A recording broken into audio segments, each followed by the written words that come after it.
नमस्कार, मी दिलीप चौगले सोनीकर आपल्या यूट्यूब चॅनलवर आपणा सर्वांचे सहर्ष स्वागत। आज मी आपणाला महाराष्ट्रातील, देशातील, जगभरातील सर्व शेतकऱ्यांना असं सांगू इच्छितो की थंडीच्या हवामानामुळे सर्व पिकांची काळजी घेणे फार गरजेचे आहे।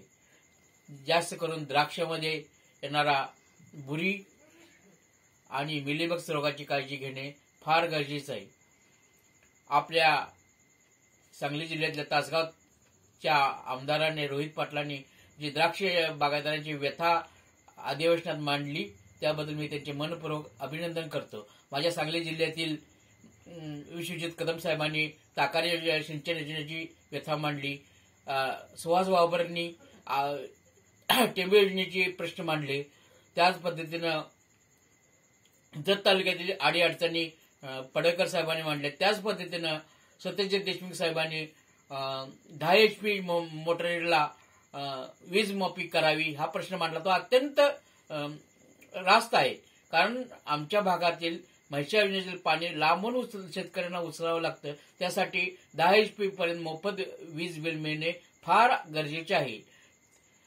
त्यांनी सत्यजित देशमुख साहेबांनी सांगितलं हा सांगली जिल्हा साहित्यिकांचा आहे, साहित्यिकांचा पण जिल्हा आहे आणि शून्यातून विश्व निर्माण करणाऱ्या सुपुत्रांचा पण हा सांगली जिल्हा आहे।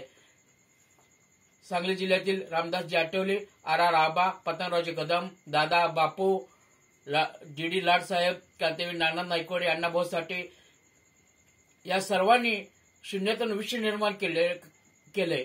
त्यामुळं या शून्यातून विश्व निर्माण करणाऱ्या जिल्ह्याला मंत्रिपदापासून वंचित ठेवणं हे फार उचित होणार नाही। त्या आपण माझ्या जिल्ह्याला कॅबिनेट मंत्रिपद द्यावं अशी मी आपणा तिन्ही नेत्यांना विनंती करतो। माझ्या भागातील दत्त जयंती सोहळा 4-5 दिवसापूर्वी झाला, त्यामुळे औदुंबर असेल, माझ्या भागातील नरसोबाची वाडी असेल, इथं जगभरातून पर्यटक येतात।